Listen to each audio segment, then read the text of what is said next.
Duterte appoints the head of the Department of Justice. Similar, he talked about, again, I'll get to it, talked about neutralize, and how that is a neutral word and needs to be taken in context. I'll come to that a little bit later. But again, there's evidence in this case, some of which Mr. Jeremy went through in his presentation, that neutralize meant to kill. Whether he is correct or whether we're able to prove it beyond reasonable doubt is another issue. Whether we're at substantial grounds is clear. We are.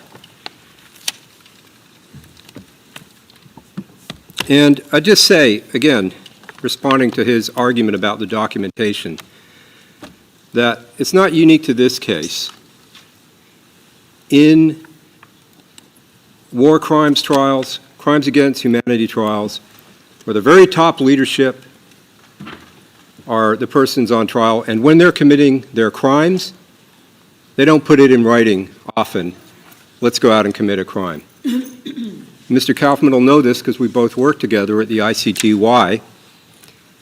During the trials for Srebrenica and the other Bosnian Serb army crimes, the VRS, every single order that turned out to be criminal, virtually every single order, had in the order from the General Mladic down the chain, respect the Geneva Conventions, treat prisoners of war properly, treat civilians properly in accord with the Geneva Conventions. That was in virtually every order, and it didn't mean anything. It was boilerplate as part of their cover-up. I'll move on to some of his points from yesterday now. He spoke at length in the beginning about Article 7.1 and an alleged problem or inconsistency with the all-history case in our definition of the civilian population in this case. The law is very clear.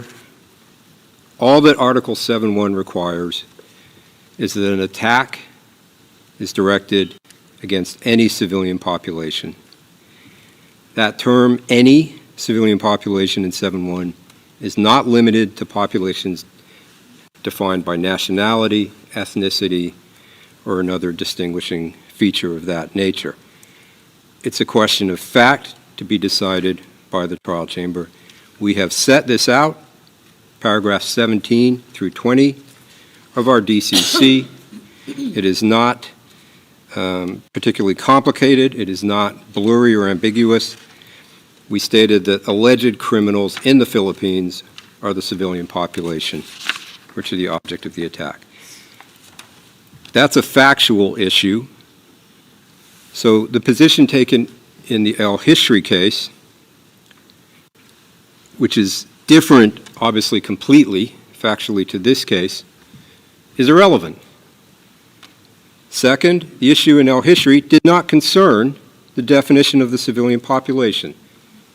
It was about the nexus requirement under Article 7 and whether it is necessary for victims of the underlying acts or crimes against humanity themselves to be members of the population. It was a different issue completely. And we have defined the population in this case. That just reminds me of what he said today at one point. Oh, well, these victims weren't necessarily related to drugs or the war on drugs. Read our brief. Read the DCC.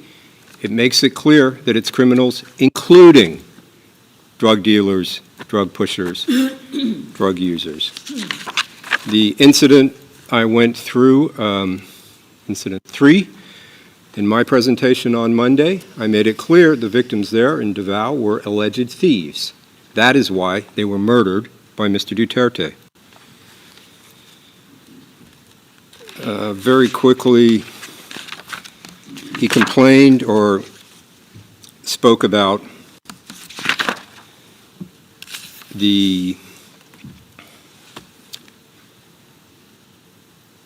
well, no, I'm going to skip that, Your Honor. It's not important. Moving on, he also made yesterday multiple comments that were inaccurate about the common plan alleged in the case. First, he said there was no direct evidence that even two of the co-perpetrators met in person to discuss the plan, the common plan. Legally, there's no requirement that they do so.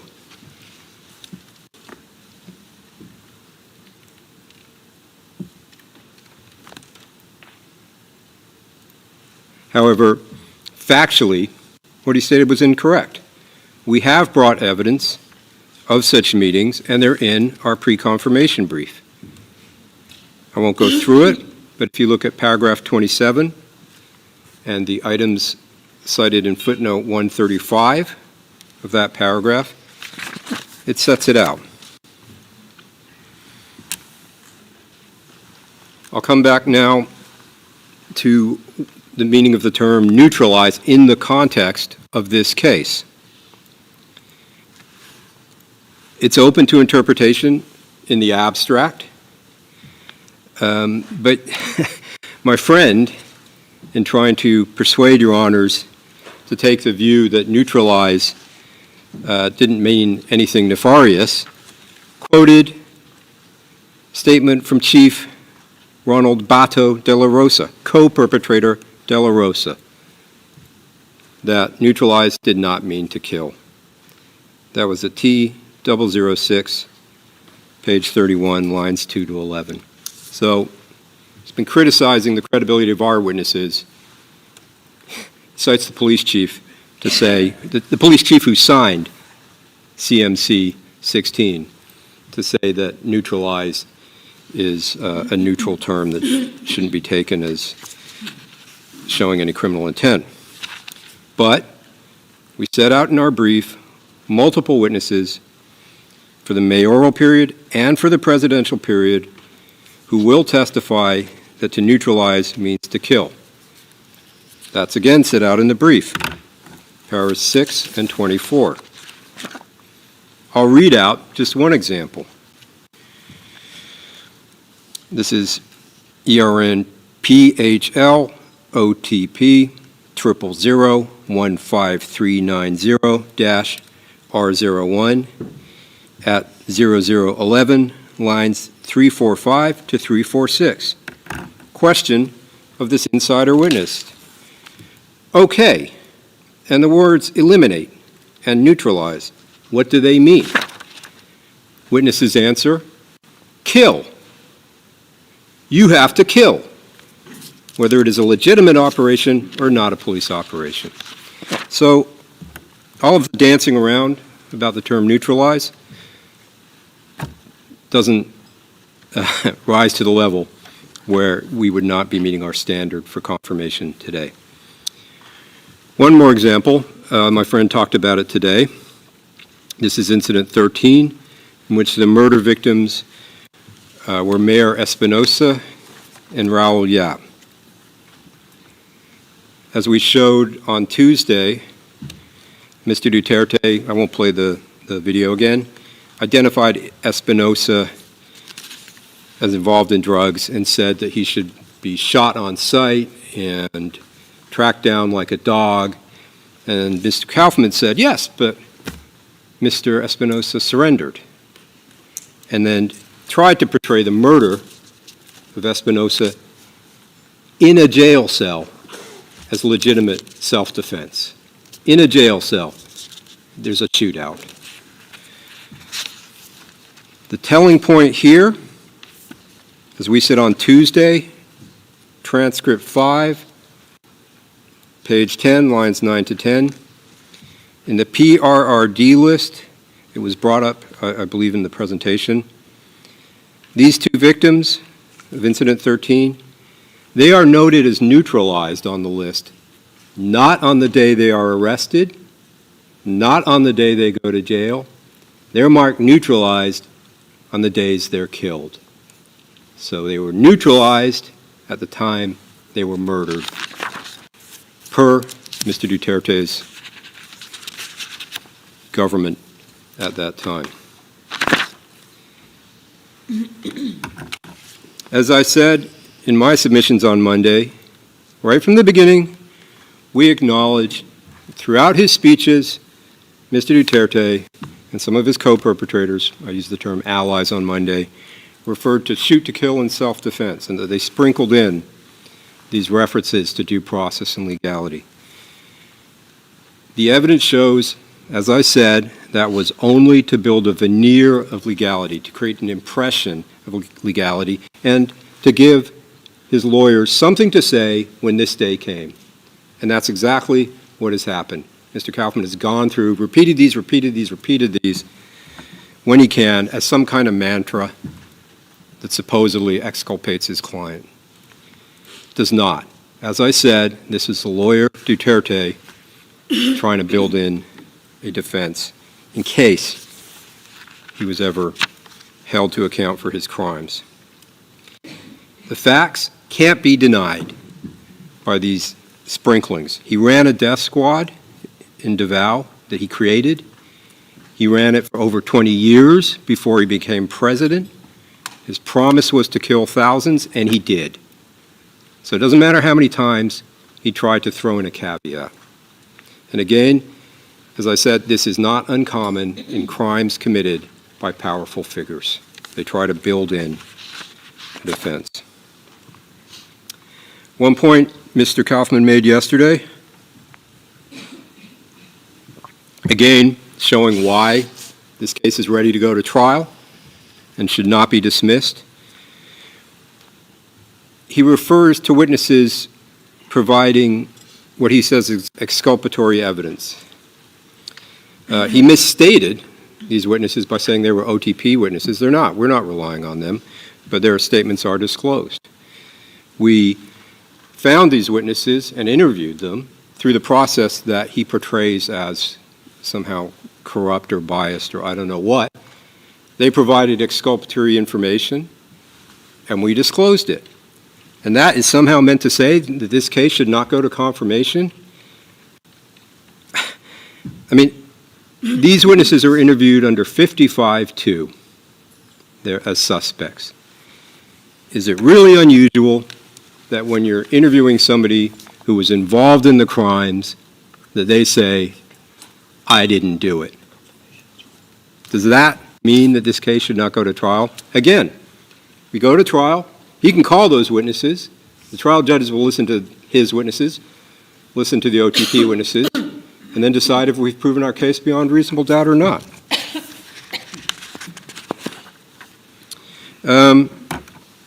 I'll speed up a bit, Your Honors, because I don't want to go over my time. He made a small point I just have to respond to, making a call. Why aren't there more investigations? Why aren't crimes being investigated now in the Philippines? Well, his client prevented all that by withdrawing the Philippines from the Rome Statute when he thought he might be prosecuted, thereby ensuring that we would not have jurisdiction after a certain period. Another point. My friend is trying to kind of have it both ways on how Your Honor should treat Mr. Duterte's utterances, his speeches, his words. On day 1, T0004 at page 30, lines 18 to 19, my friend said, Duterte's word was his word and the people knew it, end quote. Yesterday, worried about his client's confessions, that's what they are, he said, quote, this is at T0006, page 7, lines 5 to 7, he said, quote, one cannot rely on anything coming out of Mr. Duterte's mouth. All right, that's good to know if he ever decides to testify, and for his representations on interim release, that you can't trust a word that comes out of his mouth. But beyond that, as I went through on Monday, 3 times under oath, Mr. Duterte said in committee hearings, I have a death squad. Is Mr. Kaufman saying that his client is a liar and a perjurer who has no problem lying under oath? Limited use statements. I won't go through all the frankly, nonsense that we heard about limited use statements. What I want to make clear, he tried to create an impression which is just not true. Not one witness has been granted immunity in this case. None. There is no such thing as virtual immunity or whatever he called it. He said something similar today. It's standard practice to use these statements when interviewing suspects under 55-2 who have rights, and they do not grant immunity. It just means a statement can't be used against that particular witness. And if they lie during those statements to us, to the OTP, then the agreement is void and they can be prosecuted. And his suggestion somehow that we should not interview the direct killers, Mr. Duterte's killers at the bottom of the pyramid, they shouldn't be interviewed? That's clinically insane from a prosecution point of view. And of course, some of those persons will get limited use statements if their lawyers request them. And finally, we're here in this court to prosecute the most responsible, and the most responsible is his client, former President Duterte, not the people on the ground who committed the killings. They are responsible, but they are not the most responsible. And unlike his client, the ones who have come forward have shown remorse for what they have done.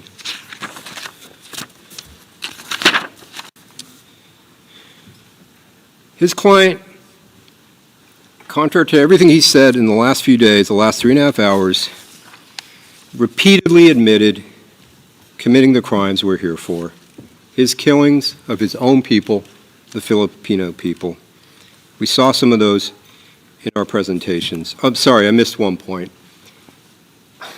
He said there was no linkage of the incidents to Mr. Duterte. He said, my friend, not one incident where the direct order came from Mr. Duterte for one of these incidents. Well, he should look at incident 1 of the ones we have charged. And I'm afraid I don't have my cite because I skipped around.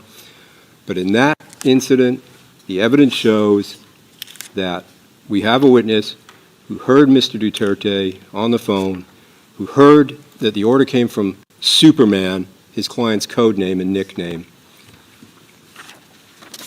Mr. Jeremy is helping me. It's at para 89 of our brief, Your Honors. So that was wrong. That is, I just wanted to reply. He said that several times. It's not true. Back to Mr. Duterte. He's proud of his killings. He wants to be remembered for them. Decades of murdering his own people, murdering the children of the Philippines. And he claims that he did it all for his country. He doesn't deny it. He says, as I said early on, it's a necessary evil. It's for the greater good. Doesn't matter how many kids I have to kill. I'll clean up the Philippines. Now I want to play a clip, Your Honors, if we can do that, James. This is, you'll see the beginning. I played just a few seconds of it. I'm going to play more of it now, about 2.5 minutes.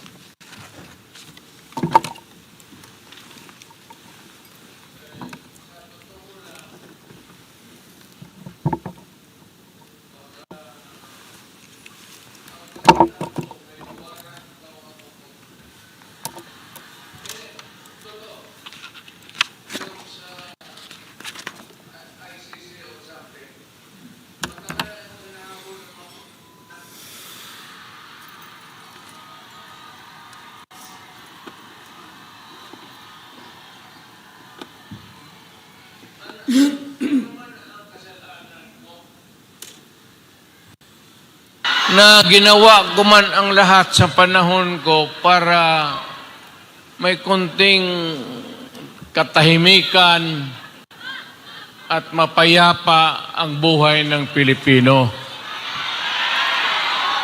Ang problema nito,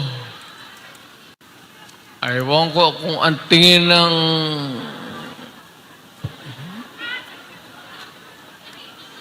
ako'y raw yung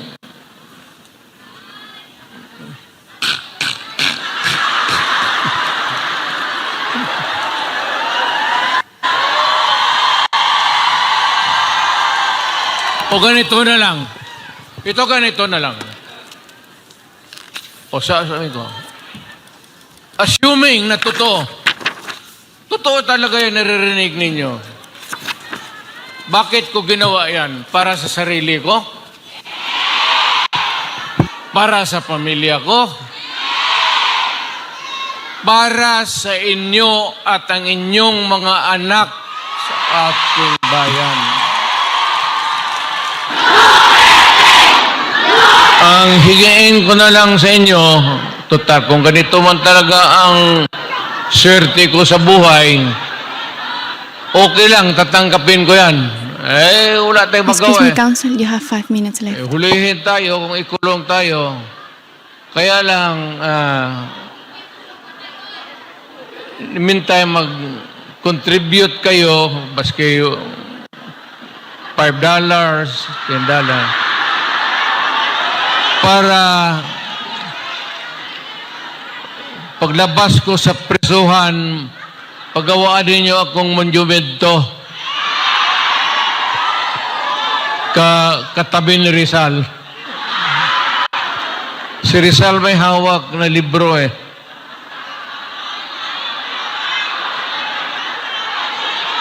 Akin.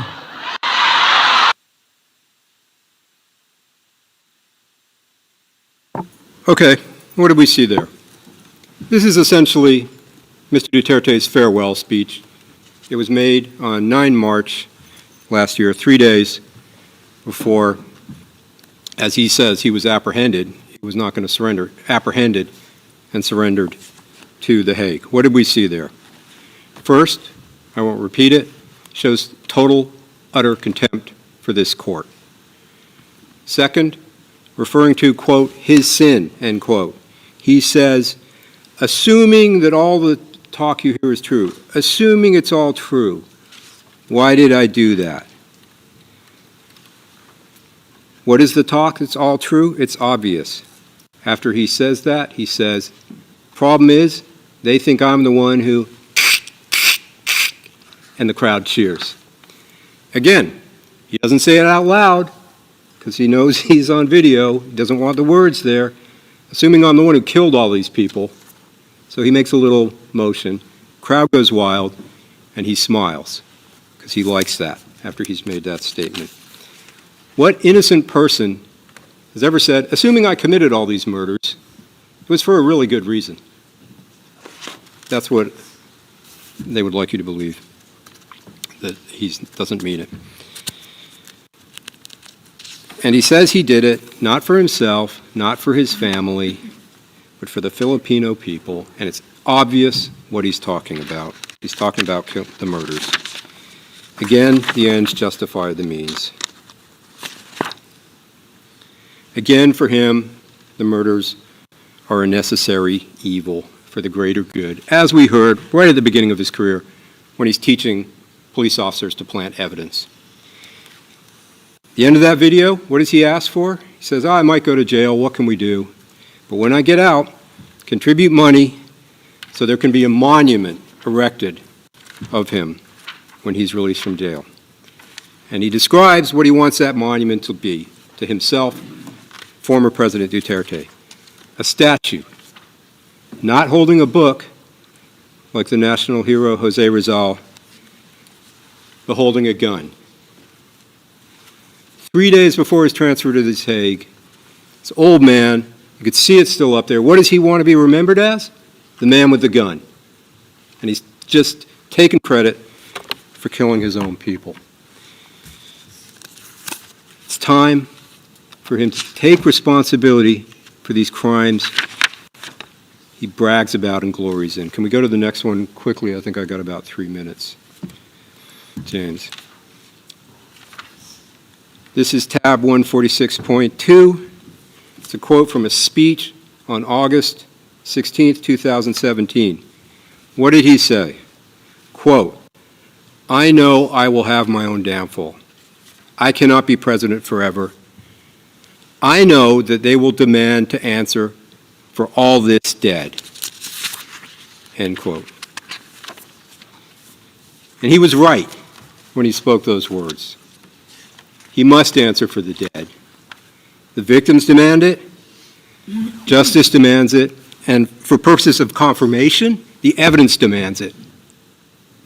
We have proven it to the level for this to be bound over for trial. We ask you to do that, Your Honors. Thank you.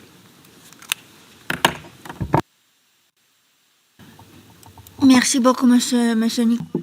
Thank you very much, Mr. Nichols.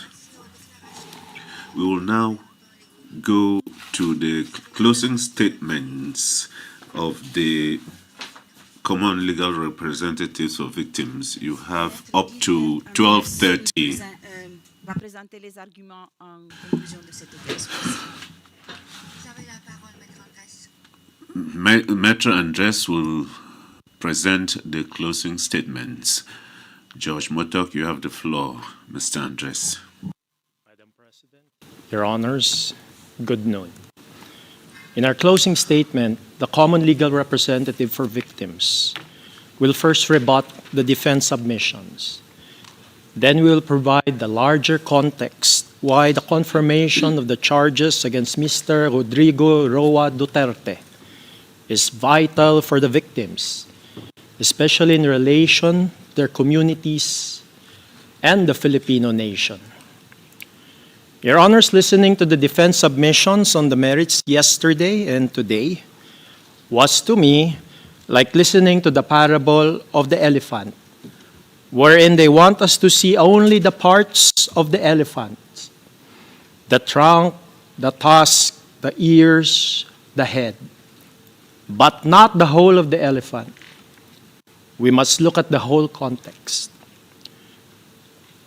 Madam President and Your Honors, it's also my duty as the common legal representative for victims to express the views and concerns of the victims. As they're watching these proceedings, they have stated, and when they heard the defense effectively submitting that the chamber should ignore the systematicity and the widespread nature of the attack, it's like their murdered loved ones are being murdered again. Having conveyed that as my duty, we will address the defense submissions in seriatim with 10 rebuttals.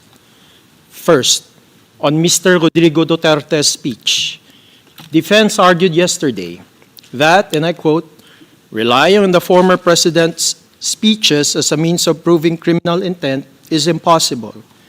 I am quoting the transcript of yesterday at page 4, lines 5 to 6. But the victims convey that the Philippine context is vital in knowing and understanding the criminal intent and impact of Mr. Duterte's speeches. Under the Philippine Constitution, the executive power shall be vested in the President of the Philippines. Whatever the President publicly states is policy. And in the Philippine cultural context, when there is strong respect for those in government positions, especially the President, as head of state and as head of government, the words of the President is to be obeyed, no matter what. Especially for Mr. Duterte, he has portrayed himself as a man of his word. The defense even emphasized, and the prosecution also referred to this last Monday, that, and I quote the defense, for President Rudy, his word was his word, and the people knew it. End of quote. And that's the transcript of Monday, page 30, lines 18 to 19. The defense even stated that, and I quote, Rodrigo Duterte was and will always remain a unique phenomenon. End of quote. Referring to the transcript last Monday at page 30, line 14. Mr. Duterte was and is indeed a unique phenomenon in the public and vulgar way in which he uses words to dehumanize the victims of his anti-drug campaign, to excuse their murder, to shape the Filipino psyche to his murderous rhetoric, and to predispose the government agencies under his presidency to follow his words as presidential policy and as orders. And the records show that every time Mr. Duterte exhorts the killing, the murders of alleged drug users, people are murdered all over the Philippines. To our second rebuttal, we rebut the defense legal theory in its Thursday submissions vis-a-vis count 1, which contains 9 incidents of murder during the mayoral period of the suspect. The defense argues concerning count 1 that this is allegedly, and I quote, hardly widespread. And I'm quoting the transcript of 26 February 2026 at page 6, line 23. We strongly disagree. Widespread refers to the scale of the attack. Courts and commentators interpret it through several indicators, such as the large number of victims, the killings, the deportations, rapes, or other acts affecting many people. Geographical spread, wherein the violence occurs across multiple towns, regions, or a broad area. The long duration, the sustained attacks over time rather than isolated incidents. The mass impact on the civilian population. The attack affects the population as a whole, not just a few individuals. The focus is on the quantitative magnitude. The attack is large in scope or effect. Systematic, on the other hand, refers to the organized nature of the attack. It is about how the violence is carried out, where there is pattern or methodical plan, repeated similar acts showing coordination, organizational policy or approval, wherein there's the involvement of the state or organizational structures, use of resources, logistics, weapons, or personnel deployed in an organized way. Regularity in pattern, not random or spontaneous, but structured. This is a qualitative criterion. The attack is carried out according to a plan, policy, or organized pattern. In the Nataganda case, the trial chamber has held in 2019 that, and I quote, the assessment of whether the attack is widespread is neither exclusively quantitative nor geographical, but must be carried out on the basis of all the relevant facts of the case. End of quote. In fact, in Nataganda, the trial chamber once again emphasized that, and I quote, the term systematic reflects the organized nature of the acts of violence and the improbability of their random occurrence. It refers to the existence of patterns of crimes evidenced by non-accidental repetition of similar conduct on a regular basis. End of quote. In reviewing the evidence in the record of this case, the only reasonable conclusion is that the attack against the specific group within the civilian population, individuals perceived as linked to drug crimes, was widespread and systematic.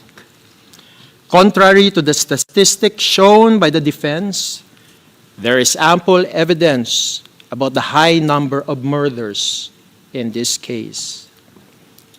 Third, on the death rate.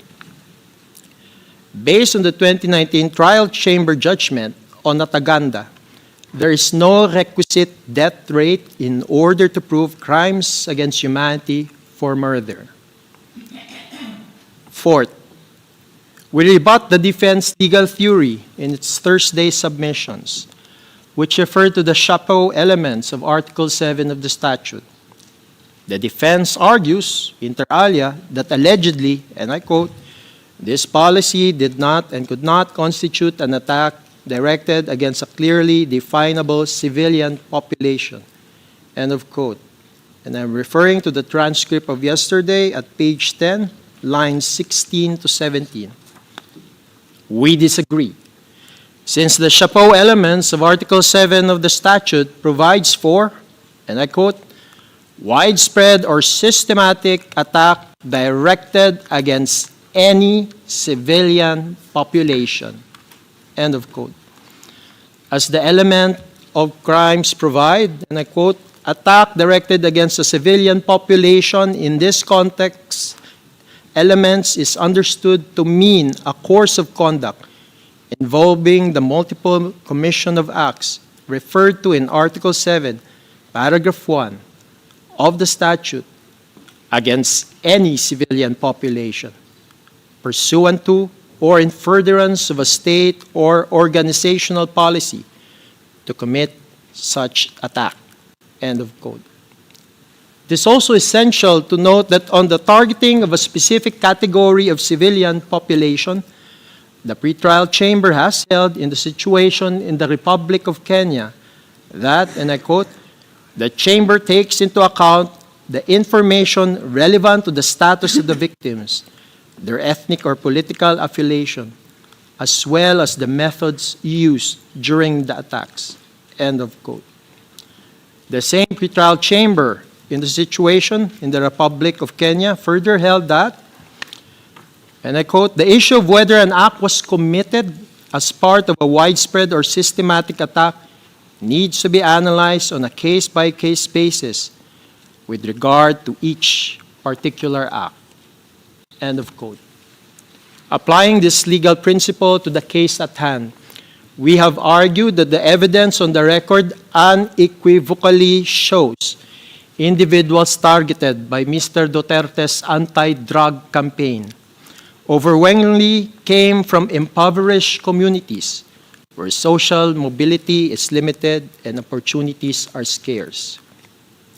The same type of people in the same type of communities using the same modus operandi were targeted by Mr. Duterte's anti-drug campaign. People from the vulnerable communities, the poor and marginalized, especially in urban, informal settlements marked by high levels of poverty. Thus, we have shown last Tuesday, Your Honors, that Mr. Duterte's anti-drug campaign was really a war against the poor. Consequently, the document containing the charges was not, and I quote, muddled, end of quote, as argued by the defense in the transcript of yesterday at page 8, line 8. Rather, consistent with the chapeau element under Article 7 of the statute, the DCC in paragraph 17 refers to the, and I quote, widespread and systematic attack against the civilian population in the Philippines, end of quote, referring to paragraph 17 in the DCC. While the DCC in paragraph 20 specifies that this attack was against, and I quote, alleged criminals in the Philippines who were perceived or alleged to be involved in drug-related, including production, sale, and use, and other crimes such as theft and murder, end of quote, referring to paragraph 20 of the DCC. The latter, in paragraph 20, is merely a subset of the former in paragraph 17 of the DCC. Again, this framing in paragraph 20 of the DCC is synonymous with the framing in the situation in the Republic of Kenya, wherein police violence targeted perceived gang members. Fifth, the defense yesterday referred to Philippine Supreme Court issuances. And I quote, the defense inter alia referred to, and I quote, Supreme Court of the Philippines in petitions challenging aspects of the anti-drug campaign, end of quote. Referring to transcript of yesterday at page 26, lines 10 to 11. Madam President, Your Honors, I and Attorney Buturian are familiar with these petitions referred to by the defense because we were actually the petitioners' counsels in those petitions, and we actually argued before the Philippine Supreme Court last 2017 on this issue. Nevertheless, the defense critiqued the prosecution's manner of using the quote, Duterte's administration's year-end report for 2017, referring to PHL OTP 0003-3355 or tab 139 for the defense. Specifically, the defense argued that vis-a-vis the, and I quote, deaths of 3,967 drug personalities, end of quote, that, and I quote, these deaths comprise a fraction of the 118,287 total arrests for drug-related activities, end of quote. And I'm referring to the transcript of yesterday at page 32, line 1. Nevertheless, Your Honor, the same Supreme Court decision or resolutions referenced by the defense has stated with respect to those 3,967 drug personalities who died in the anti-drug operations from July 1, 2016 to November 2017, as indicative of the state policy of extrajudicial killings under the Duterte administration. As held by the Philippine Supreme Court in its notice of resolution dated April 3, 2018, which is PHL-OTP-003-3058, and which is tab 112 for the defense at pages 46. I quote the Philippine Supreme Court.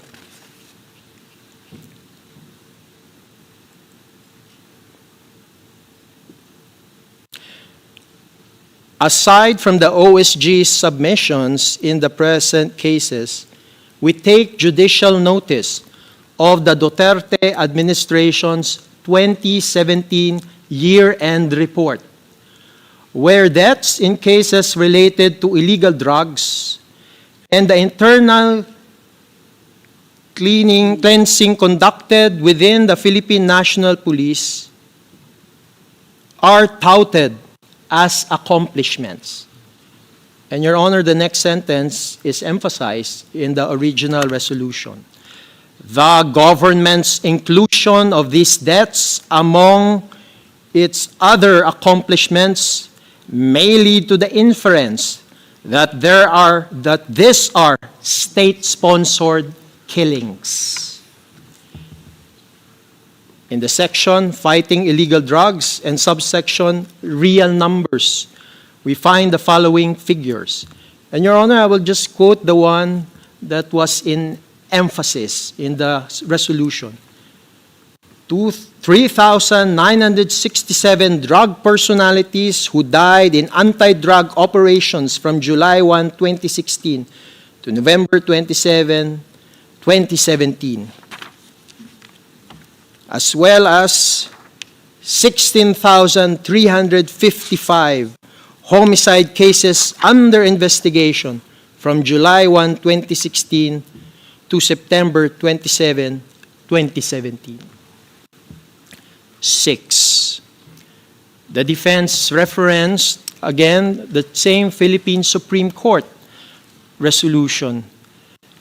But that same resolution held that nothing else to substantiate the OSG's claim of legitimate police operations. And I quote that specific portion in the Philippine Supreme Court's Notice of Resolution dated April 3, 2018, which is tab 112 for the defense at page 47. The Supreme Court held that, and I quote, apart from these numbers and their bare allegations, there is nothing else to substantiate the OSG's claim of legitimate police operations. The lack of any submission of the required information and documents leads this court to believe that there is no basis to the OSG's claim. It is Hornbook doctrine that bare allegations unsubstantiated by evidence are not equivalent to proof, i.e., mere allegations are not evidence. End of quote. Seventh, Your Honor. Again, in reference to the same Supreme Court resolution referenced by the defense, the Supreme Court also held there that the PNP cannot claim presumption of regularity on deaths occurring during police operations. Your Honor, I will quote that specific portion of the notice of resolution dated April 3, 2018, which is tab 112 for the defense at pages 47 to 48. The Supreme Court held, and I quote, "The PNP cannot claim the presumption of regularity in official functions because deaths are not supposed to occur during any of their operations. The presumption of regularity in the performance of official duty must be seen in the context of an existing rule of law or statute authorizing the performance of an act or duty or prescribing a procedure in the performance thereof. The presumption also cannot prevail over positive averments concerning violation of the constitutional rights of the accused." And Your Honor, in the next paragraph, all of it is being emphasized in the original. And I quote the emphasized portions. The Duterte administration's 2017 year-end report states that there were 3,967 drug personalities who died in anti-drug operations from July 1, 2016 to November 27, 2017, and 16,355 homicide cases under investigation from July 1, 2016 to September 27, 2017. This is a total of 20,322 deaths during the Duterte administration's anti-drug war from July 1, 2016 to November 2017, or an average of 39.46 deaths every day. This court wants to know why so many deaths happened, as expressly reported under the section Fighting Illegal Drugs of the Duterte administration's 2017 year-end report. Next, Your Honor. The Philippine Constitution provides for the right of life in Article 3. Therefore, because of that right to life, there is actually no presumption of regularity if a person is killed during a police operation. And actually, the presumption is reversed. It's actually the onus probandi on the police to prove that his or her actions were within the lawful requisites of self-defense. In fact, Rule 15.4 of the 2013 revised PNP operational procedures mandates the proprio mutuo investigations if death occurs during a police operation. However, Your Honors, despite the at least 3,967 deaths under anti-drug operations, there was no proprio mutuo investigations for all of these deaths. 8, Your Honor. The defense yesterday referred to the Philippine National Police Operational Procedural Manual issued in 2021. But the same was irrelevant and a non sequitur with respect to how the PNP construed and applied the word neutralize under CMC 16-2016 from July 1, 2016 until March 16, 2019, which is within the temporal jurisdiction of the court. The defense recognizes that the same Philippine National Police Operation Procedural Manual was published in 2021, specifically in September 2021. And it was already after the temporal jurisdiction of this court. Hence, it's irrelevant with respect to this case. 9th, the defense asserted that purportedly the Duterte's administration is, and I quote, intolerant, for rotten apple police officers. End of quote. That's in the transcript of yesterday at page 32, line 20 to 21. This is not true, Your Honors. Mr. Duterte's administration has not criminally prosecuted the police officers responsible for the government-recognized deaths of at least 3,967 drug personalities who died in anti-drug operations from July 1, 2016 to November 27, 2017. In fact, the undisputed fact in this case is that the Philippines only investigated Excuse me, counsel. You have 5 minutes left. at most 302 cases. And I refer to the February 27, January 26, 2023 decision of this chamber on the authorization pursuant to Article 18, Paragraph 2 of the statute to resume the investigation. The court here, the chamber has held, the chamber observes that at the time of the prosecution's request, the DOJ panel had referred to the NBI for investigation in case build-up 302 cases consisting of 52 PNP IAS cases, the non-Laban cases, and 250 NPS cases.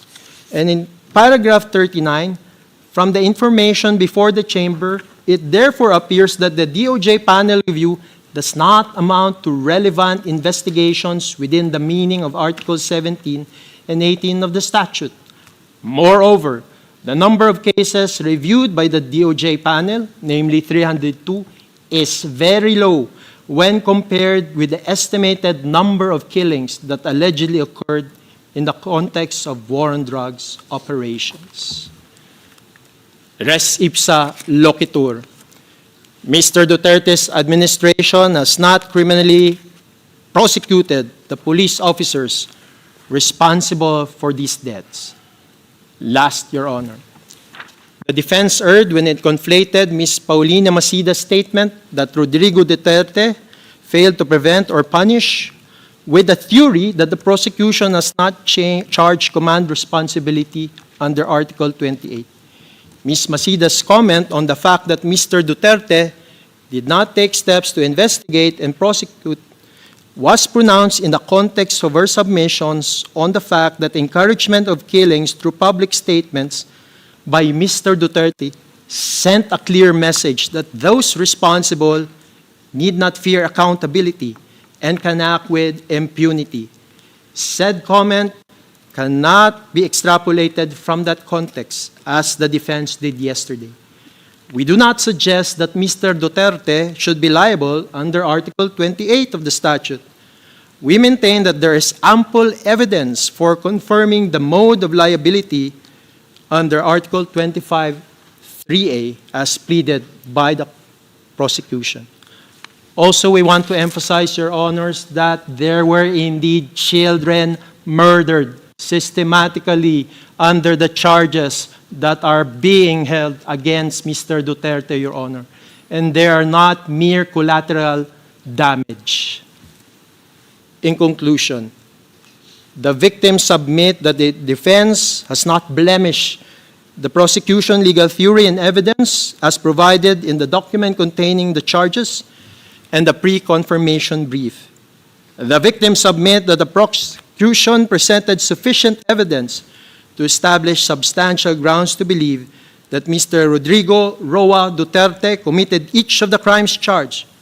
Consequently, all charges should be confirmed, and Mr. Rodrigo Roa Duterte committed to trial.